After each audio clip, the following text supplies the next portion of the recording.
Libro segundo de Samuel, capítulo 2, a partir del versículo 8. Nos dice la Escritura que Abner, hijo de Ner, general del ejército de Saúl, tomó a Isboset, hijo de Saúl, y lo llevó a Mahanaim, y lo hizo rey sobre Galaad, sobre Jesuri, sobre Jezreel, sobre Efraín, sobre Benjamín y sobre todo Israel. De 40 años era Isboset, hijo de Saúl, cuando comenzó a reinar sobre Israel, y reinó 2 años. Solamente los de la casa de Judá siguieron a David. Y fue el número de los días que David reinó en Hebrón sobre la casa de Judá 7 años y 6 meses. Abner, hijo de Ner, salió de Mahanaim a Gabaón con los siervos de Isboset, hijo de Saúl. Y Joab, hijo de Sarbia, y los siervos de David salieron y los encontraron junto al estanque de Gabaón, y se pararon los unos a un lado del estanque y los otros al otro lado. Y dijo Abner a Joab: «Levántense ahora los jóvenes y maniobren delante de nosotros». Y Joab respondió: «Levántense». Entonces se levantaron, y pasaron en igual número, 12 de Benjamín por parte de Isboset, hijo de Saúl, y 12 de los siervos de David. Y cada uno echó mano de la cabeza de su adversario, y metió su espada en el costado de su adversario, y cayeron a una, por lo que fue llamado aquel lugar el Cat Hazurim, el cual está en Gabaón. La batalla fue muy reñida aquel día, y Abner y los hombres de Israel fueron vencidos por los siervos de David. Estaban allí los 3 hijos de Sarbia. Sarbia era hermana de David: Joab, Abisaí y Asael. Este Asael era ligero de pies como una gacela del campo. Y siguió Asael tras de Abner sin apartarse ni a derecha ni a izquierda, y miró atrás a Abner y dijo: «¿No eres tú Asael?» Y él respondió: «Sí». Entonces Abner le dijo: «Apártate a la derecha o a la izquierda y echa mano de alguno de los hombres, y toma para ti sus despojos». Pero Asael no quiso apartarse de en pos de él. Y Abner volvió a decir a Asael: «Apártate de en pos de mí. ¿Por qué he de herirte hasta derribarte? ¿Cómo levantaría yo entonces mi rostro delante de Joab, tu hermano?» Y no queriendo él irse, lo hirió Abner con el regatón de la lanza por la 5ª costilla, y le salió la lanza por la espalda, y cayó allí, y murió en aquel mismo sitio. Y todos los que venían por aquel lugar donde Asael había caído y estaba muerto, se detenían. Mas Joab y Abisaí siguieron a Abner, y se puso el sol cuando llegaron al collado de Amma, que está delante de Gía, junto al camino del desierto de Gabaón. Y se juntaron los hijos de Benjamín en pos de Abner, formando un solo ejército, e hicieron alto en la cumbre del collado. Y Abner dio voces a Joab diciendo: «¿Consumirá la espada perpetuamente? ¿No sabes tú que el final será amargura? ¿Hasta cuándo no dirás al pueblo que se vuelva de perseguir a sus hermanos?» Y Joab respondió: «Vive Dios, que si no hubieses hablado, el pueblo hubiera dejado de seguir a sus hermanos desde esta mañana». Entonces Joab tocó el cuerno, y todo el pueblo se detuvo, y no persiguió más a los de Israel, ni peleó más. Y Abner y los suyos caminaron por el Arabá toda aquella noche, y pasando el Jordán cruzaron por todo Bitrón y llegaron a Mahanaim. Joab también volvió de perseguir a Abner, y juntando a todo el pueblo, faltaron de los siervos de David 19 hombres y Asael. Mas los siervos de David hirieron de los de Benjamín y de los de Abner a 360 hombres, los cuales murieron. Tomaron luego a Asael y lo sepultaron en el sepulcro de su padre en Belén. Y caminaron toda aquella noche Joab y sus hombres, y les amaneció en Hebrón. En nuestra última exposición pudimos ver cómo David fue reconocido como rey en Judá. Podríamos esperar que todo Israel, una vez muerto Saúl y en estado de guerra como el que estaban contra los filisteos, le reconociesen también como rey. David era un hombre valeroso. Había sido capitán de los ejércitos de Saúl. Era un hombre que siempre que salió a la batalla obtuvo victorias. Por lo tanto, no era demasiado descabellado pensar que ya que Dios le había ungido para ser el rey de Israel, que Saúl estaba muerto y que estaban todavía en guerra contra los filisteos, lo más natural es que David ocupase también el trono de todo Israel. Pero no fue así. Lo cual nos muestra cómo hay una disposición constante en el ser humano. En vez de dirigirse por el sentido común y por el bien, se decanta generalmente por el lado de sus pasiones y sus deseos, y esto es exactamente lo que hizo el general Abner. ¿Cómo iba él a permitir que David le quitase del lugar y de la posición que tenía como general del ejército y quedase completamente marginado? Para satisfacer su ego, su orgullo y su posición, lo que hizo el general Abner es rechazar de plano a David y provocar una rebelión de las 11 tribus, de las 12 con las que contaba Israel. 11 tribus se fueron con Abner y una solo, la de Judá, reconoció a David como su rey. Este hombre fue bastante astuto porque se fue lejos de David, lejos del frente de batalla contra los filisteos, a fin de poder planificar con bastante libertad su estrategia para hacerse con el control de las 12 tribus de Israel. Lo triste de la historia es que esto se repite a lo largo de muchas ocasiones.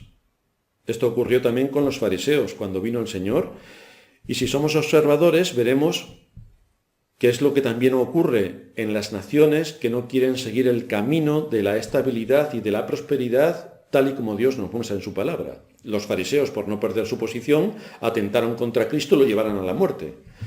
Y generalmente lo que ocurre en la historia de las naciones es que cuando hay alguien soberbio y altivo, eso es lo máximo a lo que pretende aspirar y por lo tanto le da igual que el país se hunda o que mueran cientos de personas. Lo que le importa es su posición y el nivel que ostenta. La persona que Abner había tomado como rey se llamaba Isboset y decíamos la semana pasada que su nombre significa hombre de vergüenza. Este hijo de Saúl no salió a la batalla. Salieron 3 de sus hijos, Jonatán y 2 hermanos suyos más, los cuales murieron en batalla. De manera que por alguna razón que la Biblia no nos dice, este hombre no era considerado apto para salir a la guerra.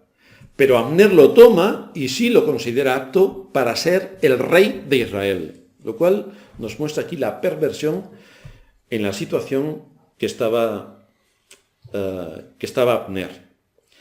Así que encontramos que esta nación, que había rechazado a los jueces, que pidió un rey como el resto de las naciones, cuando Dios le da un rey, no quieren el rey que le da Dios, quieren el rey que ellos quieren, no el que Dios les da. Y así nos encontramos la secuencia a lo largo también de toda la historia, cómo es el ser humano. Dios dice hay que andar por este camino, pues andamos por el contrario. Dios dice hay que guardar los mandamientos, pues vemos en la sociedad en la que vivimos cómo todos y cada uno de los mandamientos, desde el primero hasta el último, se pulverizan.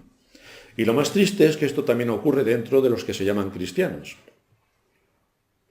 Lo primero que nos encontramos es que no conocen los mandamientos. Con lo cual, la pregunta que viene a continuación es, una de las cosas que nos pide la Escritura para manifestar la fe que Dios nos ha dado es el arrepentimiento. Ahora, ¿de qué me voy a arrepentir si no conozco los mandamientos que me dicen cuál es el buen camino y cuál es el mal camino? Si yo desconozco los mandamientos, ¿de qué me voy a arrepentir? El apóstol Pablo dice, yo no sería codicioso, yo no sabría lo que es la codicia si la ley no dijera, no codiciarás. Pero como la ley dice, no codiciarás, ¡clac!, me apuntó directamente. Y entonces me mató. Eso es lo que dice el apóstol Pablo. Si los cristianos en general desconocen la ley de Dios, ¿cómo van a arrepentirse de sus pecados? Si no hay de qué arrepentirse. Si al final de cuentas, como dice la Iglesia de Roma, todos somos buenos. Todos somos buenos. El hombre nace bueno, Concilio de Trento. El hombre nace bueno. Lo que pasa es que luego las malas amistades te corrompen. Pero el hombre nace bueno. Bueno, díselo a un bebé. Cuando venga Caleb se lo vamos a preguntar. Ya verás tú qué bueno es. La lección que se encierra en nuestro sermón de hoy la vamos a dividir en 4 partes. La primera que vamos a estudiar es lo que nos narra este pasaje histórico. La segunda, cuál es la observación que debemos atender que hay detrás de la historia. La tercera, cuáles son las implicaciones a las que nos lleva. Y la cuarta, el ejemplo de Israel es una realidad en la Iglesia. La Iglesia quiere desconectar y que Israel eran muy malos y que hoy somos muy buenos. Bueno, vamos a ver si esto es así. Así que vamos a ver en primer lugar lo que nos narra este pasaje histórico. Estamos en un contexto de guerra civil. Una tribu por un lado, rey reconocido y ungido por Dios para ser rey de todo Israel, pero solamente es de una tribu, Judá, y 11 tribus por otro. Lo que queda del ejército de Saúl, capitaneado por el general Abner, con 11 tribus de su parte por un lado, y el ejército de David, dirigido por Joab, su sobrino, con una tribu de su parte. Así que tenemos a dos ejércitos del mismo pueblo de Israel luchando entre sí. Guerra civil. Todos ellos eran creyentes, por supuesto. Guerra civil. No olvidemos que estos son descendientes de aquellos que tardaron 40 años en cruzar el desierto, después de haber sido liberados de la esclavitud de Egipto. Allí estuvieron 430 años. Estaban clamando por su libertad. Dios les da la libertad. Les abre las puertas para tener la tierra prometida. Desastre colosal. Un viaje que como mucho podría haber durado 2 años, duró 40. Os castigaré por vuestras maldades. Ahí lo tenemos. 40 años en el desierto. Ninguno de los que tenía 20 años para arriba entró en la tierra prometida. Todos fueron aniquilados. Todos fueron aniquilados. La ociosidad, la abundancia, la pereza, estos son ingredientes naturales para alejarse de Dios. No tengo nada que hacer, no tengo nada por lo que luchar, tengo de todo lo que puedo necesitar. ¿Para qué me voy a esforzar? ¿Para qué me voy a responsabilizar? ¿Para qué voy a buscar? La muerte. Despreciar la palabra de Dios, olvidar sus promesas, conlleva consecuencias. Este que estamos tratando aquí es el pueblo de Dios, Israel, pero se han olvidado de Dios. No hay referencia al Dios a quien dicen servir. No hay ni la más mínima intención de actuar de acuerdo a lo que Dios demanda. Ni la más mínima intención. En todo el relato no encontramos ninguna referencia. Ellos asumen que son elegidos, para eso son el pueblo de Israel. Pero ellos no han aceptado los mandamientos de Dios, en absoluto. Ha habido épocas en la historia del pueblo de Israel, como cuando llega Esdras, que no sabían ni que existían los mandamientos. En la reforma del templo los descubren. Y entonces, allí hay lloros y lamentos. Pero este es el uso que le daban a las Escrituras. Las excusas, las justificaciones, todo se desprende para no querer escuchar a quienes Dios ha puesto para instruirles. Por lo tanto, desecharon a los jueces, no queremos jueces. Desecharon al rey, no queremos a David como rey. Después desecharían a los profetas. Todos ellos murieron a manos de Israel, todos. Las consecuencias directas de su pecado fueron continuamente deshonrar el nombre de Dios al despreciar al rey y acarrearon sobre sí multitud de problemas. Cuando Abner sale de su escondite, el ejército de Joab lo localiza rápidamente. Le propone Abner a Joab que solo 12 jóvenes de entre ellos se enfrenten y así diriman la guerra en vez de que haya muchos más muertos. 12 jóvenes frente a 12 jóvenes, vemos cómo se enfrentan y los 24 mueren. Gracias, Abner. Podía haber sido tu hijo. Porque estos son 24 familias. Podía haber sido tu hijo. Gracias, Abner. Una vez que esto ocurre, no se dan por satisfechos y comienza una batalla. Aquí nos dice la Escritura que era una batalla bastante sangrienta. El asunto es que no parece muy lógico que este general con 11 tribus detrás se enfrente al general de David con una tribu detrás y pierda la batalla. Pierda la batalla. En la batalla, como nos ha narrado, estaban los 3 hijos de la hermana de David, que se llamaba Sarbia, Joab, Abisai y Asael. Y este último persiguió a Abner allí por donde iba. Y al final Abner acabó con su vida. Luego veremos el alcance del pecado que cometió Abner. Primero levantándose en rebelión contra el rey elegido legítimamente.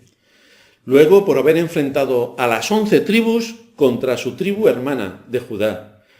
Y luego por haber matado al hermano de Joab, general del ejército de David. Luego veremos si pasa el tema tan tranquilamente o si realmente hay un juicio de Dios sobre este hombre.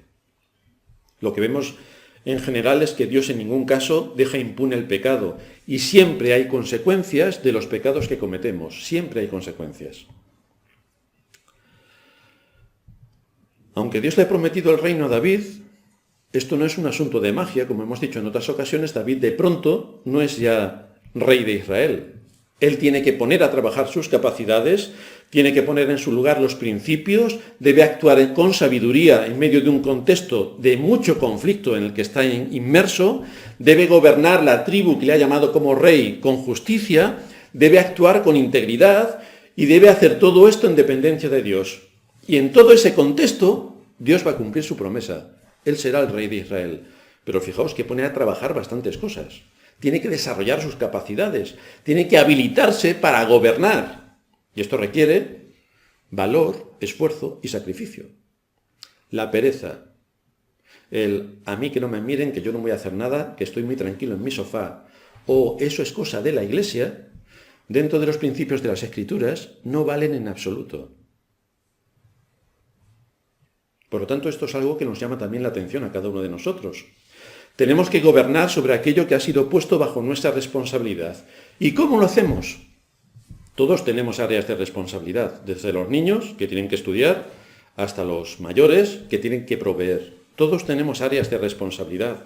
¿Cómo resolvemos las dificultades que se van a presentar sí o sí porque vivimos en un mundo caído? ¿Cómo vamos a hacer que nuestra mente funcione para que cada cosa esté en su sitio y traigamos bien a nosotros mismos y a nuestro entorno?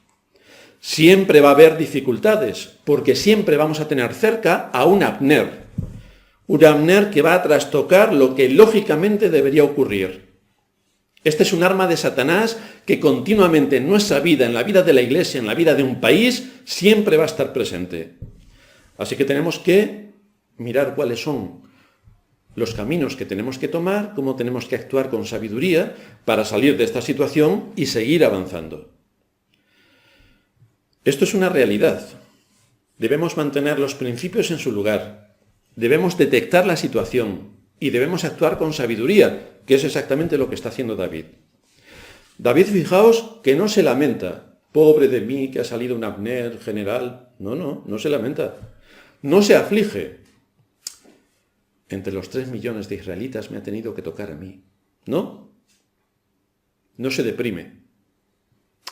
Ni tampoco se hace la víctima. Tiene el suficiente conocimiento de Dios, sabe cómo es el mundo, sabe cómo son las personas, para determinar cómo tiene que actuar en un medio hostil, en un medio que le es contrario. Y por lo tanto, en ese medio, ¿cómo tengo que actuar? ¿Cómo tengo que aplicar el conocimiento de Dios con sabiduría para que esta situación llegue a cumplir el propósito que realmente debe? Esto nos lleva a nuestro segundo punto. ¿Cuál es la observación que hacemos detrás de la historia que aquí aparece del enfrentamiento de las 11 tribus de Israel con la de Judá, de Abner dirigiendo a Israel contra el rey legítimo que está reinando ahora sobre Judá? La gran misericordia que Dios lleva a cabo en el corazón de su pueblo es que en base a la fidelidad de su pacto, no solo lleva a cabo una obra increíble, haciendo que una persona que está muerta venga a la vida, que es lo que se llama regeneración o nuevo nacimiento, no solamente lleva a cabo esta obra increíble, sino también que alguien que ha sido llamado a la salvación y cae pueda ser levantado.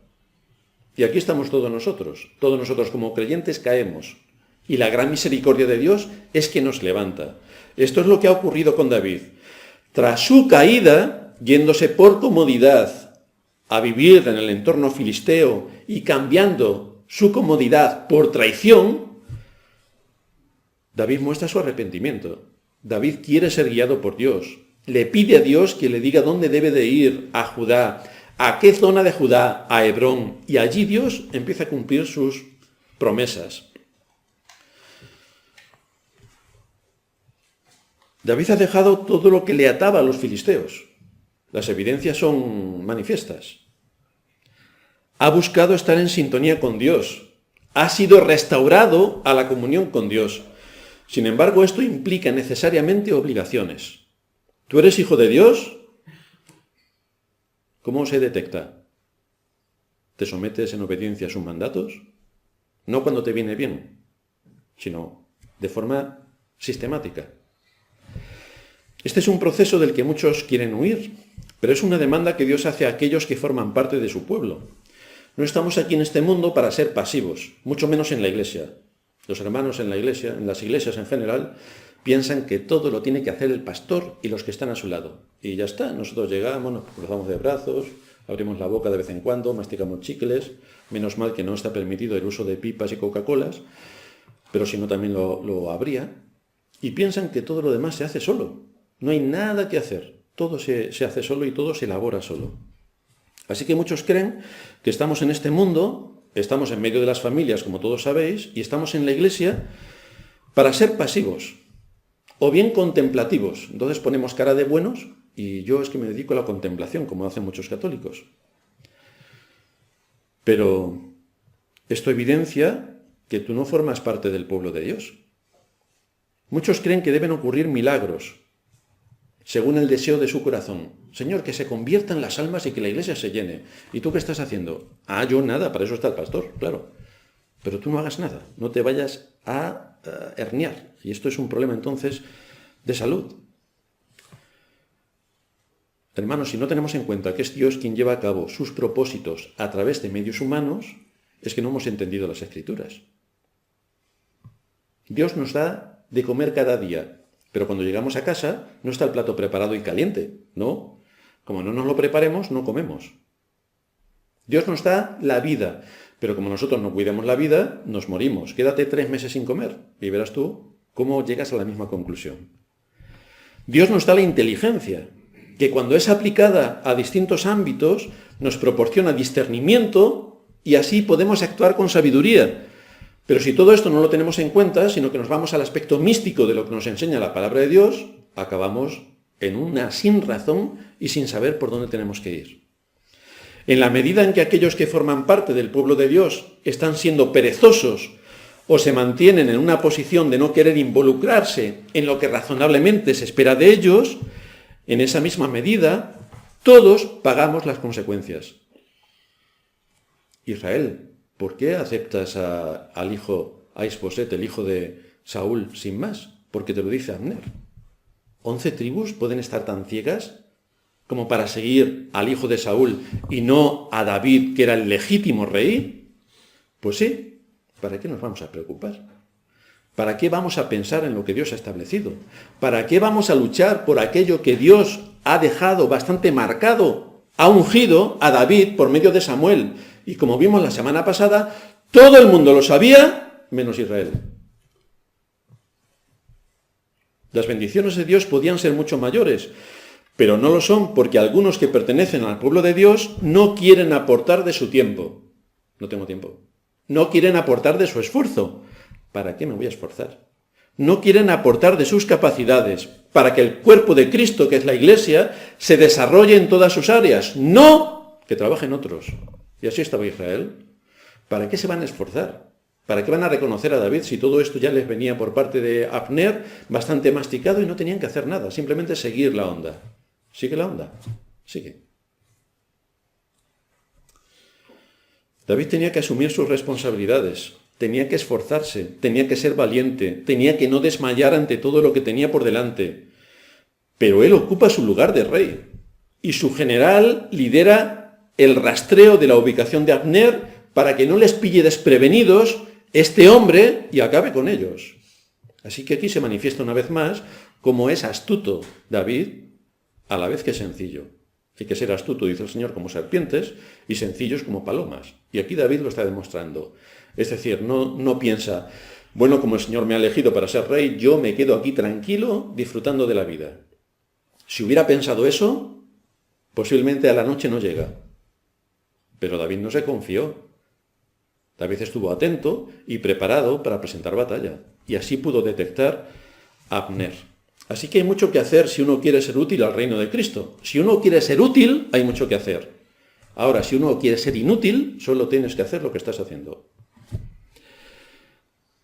Cada uno de nosotros, desde la posición que ocupa en el cuerpo de Cristo, que es la Iglesia, tiene que ocupar su papel.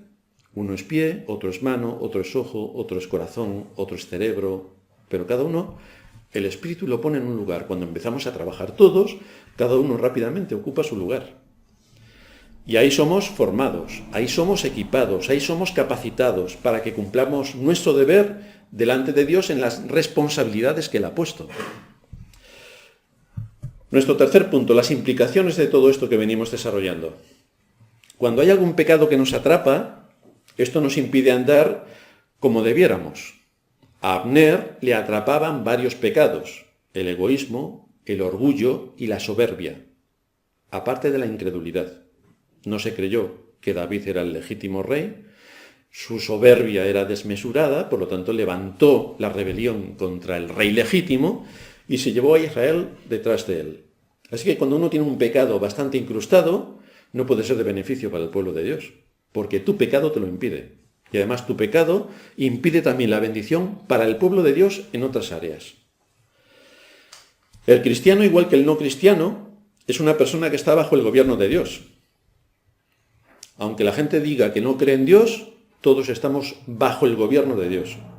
De hecho, nos dice la Escritura que Él sale en su misericordia, hace salir el sol sobre justos e injustos. En su misericordia derrama la lluvia sobre justos e injustos. En su misericordia lo hace, por lo tanto todo está bajo el gobierno de Dios. Así que el cristiano como el no cristiano está bajo el gobierno de Dios. Y si el cristiano está medianamente formado, puede darse cuenta de que Dios no puede ser burlado, ni Él va a dejar impune el castigo. Eso si el cristiano está medianamente formado, como en nuestro tiempo. El cristiano no es medianamente formado, es ahí nos quedamos, ya no podemos seguir la frase porque no existe algo como medianamente formado. Entonces todo se atribuye a lo malo que eran los israelitas, cómo no vieron esto los israelitas, cómo hicieron tal cosa los israelitas, cómo metieron los ídolos en el templo los israelitas, cómo eran tan malos los israelitas, y todo eran los israelitas, pero no se ven a sí mismos en el espejo, y no ven que ellos son peores que los israelitas. Son peores porque tienen más conocimiento de la palabra de Dios, porque tenemos la Biblia completa, y hacen exactamente lo opuesto a lo que la Biblia dice. Como Dios no puede ser burlado, Dios envía sus juicios. Esto lo encontramos en numerosos casos de la historia de Israel durante los tiempos del Antiguo Testamento. Ninguna nación ha tenido una historia tan fulminante como la de Israel. Ninguna gente fue tan dura de cerviz que le estaba Dios indicando el camino y la senda y todo con precisión, y se taparon sus oídos y cerraron sus ojos para no escuchar y para no ver a propósito. Desde que empiezan como nación, ya comienzan los juicios. Salen de Egipto.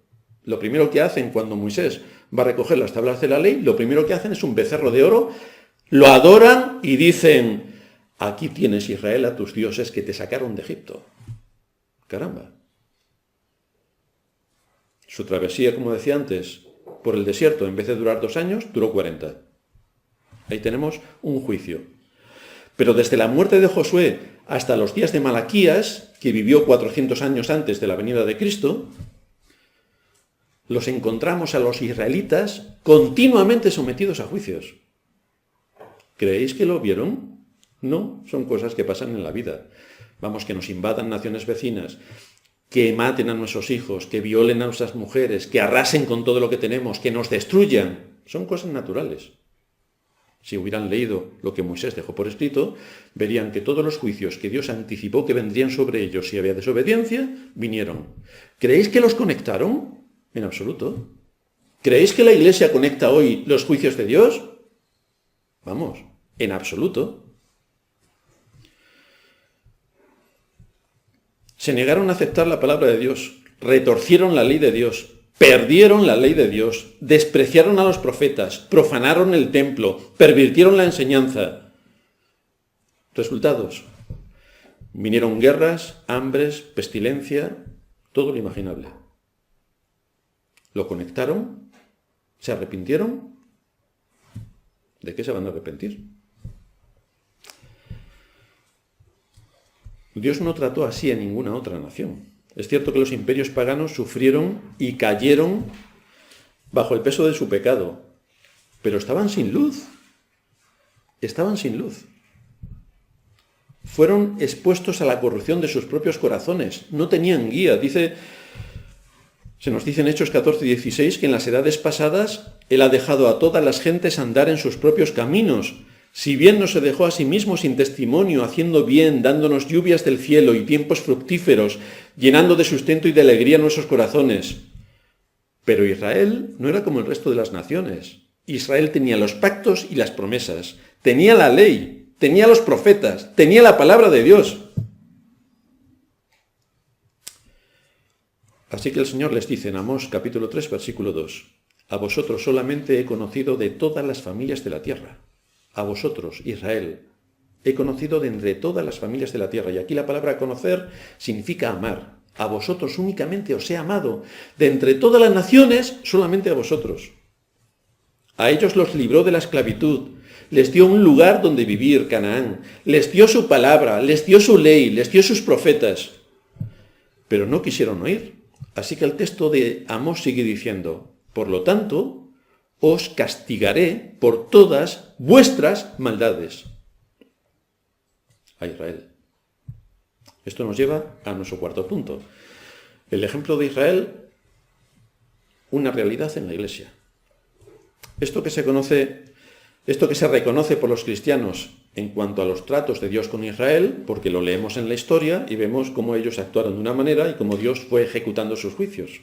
Esto que se ve tan claramente en las Escrituras, se niega tajantemente en cuanto a los tratos de Dios hoy con la Iglesia. Se niega. Dios no va a ocultar ni a excusar el pecado de su pueblo. Como Él se reveló a sí mismo, de la misma manera tuvo que manifestar también su santidad y su justicia, y ejecutó sus juicios, por tanto. Lo que siempre nos debe quedar claro es que todo pecado recibe su justa contribución, nos dice la Escritura. Es más, hasta tal punto aborrece Dios el pecado, que también nos dice la Escritura, que no perdonó ni a su propio Hijo. Hoy la gente alegremente piensa que Dios es un hombre barbudo, con el pelo blanco, un abuelete, que tú vas allí y le dices, es que me he equivocado 528 millones de veces en mi vida, pero me va a perdonar al final. Los católicos piensan realmente que al final todo el mundo se salva, porque más o menos la gente es buena. Mayor desconocimiento no se puede tener. Es como si tú te subes a la Torre Picasso y te tiras pensando que puedes volar. Efectivamente, durante 3 segundos y medio vuelas. Después ya se acabó. Pero ¿cómo puede ser Dios condescendiente con aquellos que desechan su nombre, que desprecian su palabra, que se mofan del sacrificio de Cristo, que blasfeman o que sencillamente son incrédulos a todo cuanto Dios dice? ¿Dios va a perdonar todo este pecado sin arrepentimiento y sin fe? Pues solamente porque pensemos que, al final Dios perdonará todo. Donde se desprecia su autoridad y donde se declara abiertamente una indisposición para asumir su ley, Dios ejecuta sus juicios. Fijaos lo que dice el libro de Ezequiel en el capítulo 9, versículo del 4 al 6. Le dijo Jehová a Ezequiel, pasa por en medio de la ciudad, por en medio de Jerusalén, y ponles una señal en la frente a los hombres que gimen y que claman a causa de todas las abominaciones que se hacen en medio de ella. Es decir, aquellos que son creyentes, ponles una señal. Y a los otros, dijo, oyéndolo yo, dice Ezequiel, pasad por la ciudad en pos de él y matad. No perdone vuestro ojo, ni tengáis misericordia. Matad a los viejos, jóvenes, vírgenes, niños y mujeres, hasta que no quede ninguno. Pero a todo aquel sobre el cual hubiere señal, no os acerquéis, y comenzaréis por mi santuario. Comenzaron pues desde los varones ancianos que estaban delante del templo. Es decir, Dios no ejecuta sus juicios. Dios da por inocente al culpable. Pues vemos que las Escrituras son bastante severas en este asunto. Aquellos que temen a Dios, Dios los preserva. Pero aquellos que no temen a Dios y que se dicen pueblo suyo, hay un juicio exclusivo para ellos.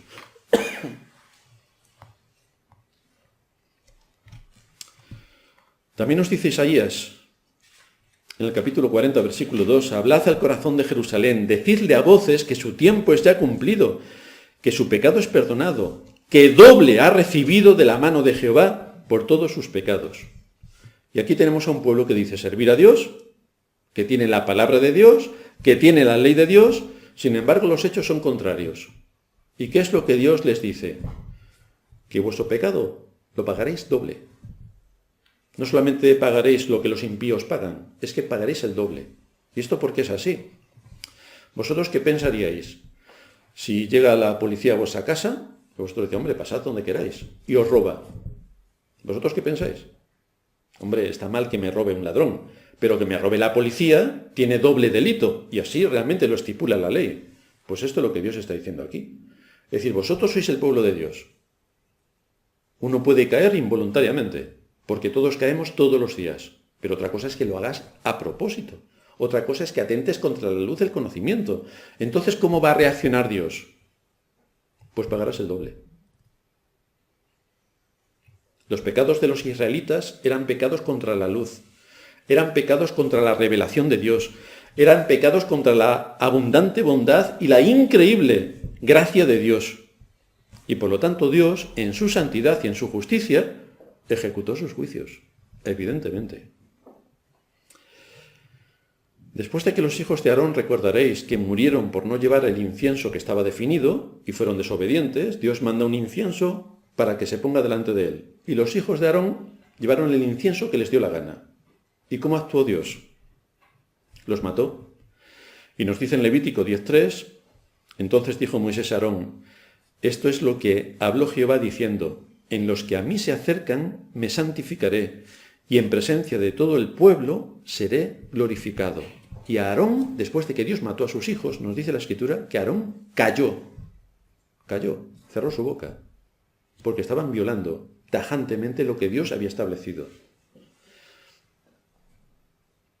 Así que, Amós capítulo 3, versículo 2, por cuanto os he amado, derramaré sobre vosotros mi juicio, se convierte en una profecía en cuanto a los tratos de Dios con la cristiandad. No decimos iglesia porque aquí en la cristiandad entran todos. La gran diferencia que existía entre Israel y los gentiles encuentra el mismo paralelo entre la cristiandad y el mundo pagano en el que nos movemos. De la misma manera, el aumento de los privilegios implica aumento de responsabilidades. Tú tienes más conocimiento, Dios te ha dado la palabra, su palabra entera, completamente revelada, tienes más responsabilidades. ¿No actúas de acuerdo a tus responsabilidades? No te preocupes que vendrán los juicios. Pero tienes que ser coherente. Tú eres padre de familia, tienes a 3 hijos, 4 hijos, tu esposa, y te quedas tranquilamente en casa diciendo Dios proveerá, pues los juicios vendrán. No hay que ser demasiado necio para saber la que te va a venir, porque eres un irresponsable. Tienes que proveer para tu hogar, tienes que proveer sentimentalmente para tu hogar, tienes que proveer espiritualmente para tu hogar, tienes que proveer económicamente para tu hogar. No lo cumples porque eres un perezoso. Los juicios vendrán de forma natural. No hay una varita mágica que haga descender rayos y truenos del cielo, sino tendrás una calamidad en tu casa. ¿A qué conclusión podemos llegar? Uno puede decir, ¿y esto qué tiene que ver con la vida de David? Pues tiene que ver mucho en todos los sentidos.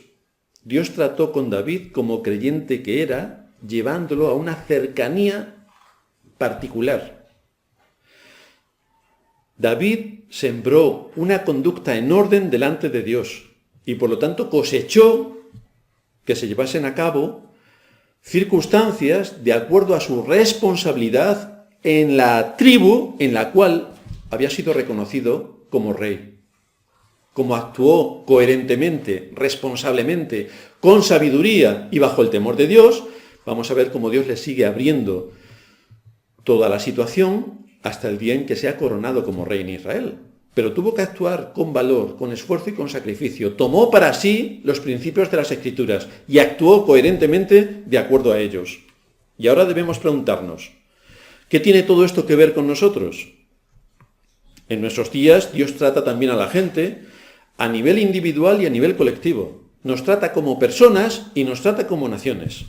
Algunos no quieren aceptar esta realidad, pero nos declara el apóstol Pablo en el capítulo 15 de Romanos, versículo 4, las cosas que se escribieron antes, para nuestra enseñanza se escribieron, a fin de que por la paciencia y la consolación de las Escrituras tengamos esperanza. Tenemos que ver cómo Dios trató a su pueblo en el Antiguo Testamento. Tenemos que ver cómo Dios envió juicios a su pueblo. Tenemos que ver cómo nosotros, según las promesas de las Escrituras, no escaparemos si no cumplimos con nuestro deber, porque también Dios hoy envía juicios. Otra cosa es que no lo queramos ver, pero Dios hoy envía juicios. Ya hemos dicho que por causa de que la Iglesia no ha cumplido su papel, sino que se ha entregado al buenismo, a la superstición y al misticismo, no ha habido luz en cuanto a la increíble labor que tiene que llevar a cabo la Iglesia en la historia. Como la Iglesia no ha cumplido su papel, ¿qué nos encontramos en nuestra sociedad? ¿Por qué está nuestra sociedad tan mal? Que no hay valores ni principios. ¿Por qué? Porque la Iglesia está no sé si en Marte o en la Luna. No sé si hay lunáticos o marcianos, pero desde luego cristianos no. Como hay falta de valores y de principios en la Iglesia, pues la sociedad en la que vivimos, ¿qué vamos a esperar? ¿Cuáles son las consecuencias inevitables que esto conlleva? Es el texto que leíamos en Hebreos, capítulo 10, versículo 28. El que viola la ley de Moisés muere irremisiblemente. Ahora, ¿cuánto mayor castigo pensáis que merecerá el que pisoteare al Hijo de Dios y tuviere por inmunda la sangre del pacto, en la cual fue santificado e hiciere afrenta al Espíritu de gracia? Estas son cosas que la Iglesia debe tener no en cuenta, sino sabérsela de carrerilla.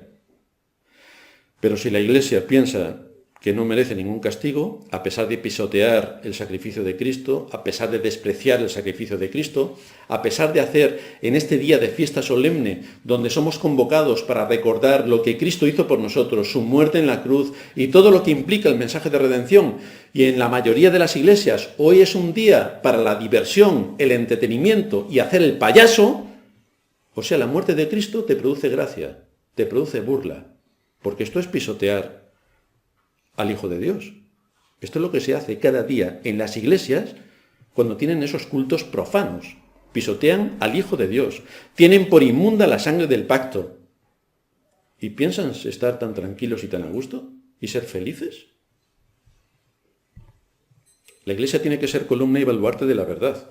Y cuando esto no ocurre, nos vemos inmersos en un contexto social de absoluto desorden, donde no hay principios y no hay valores, y esperaos la que nos va a caer. Porque en estos días ya estamos viendo que a ciertas organizaciones de la Iglesia Católica los persiguen y los maltratan. Los siguientes ya sabéis a quiénes les va a tocar. Abner está trabajando duro para contribuir a la rebelión, al desprecio de la palabra de Dios y a todo lo que eso supone. 11 de las 12 tribus le siguen.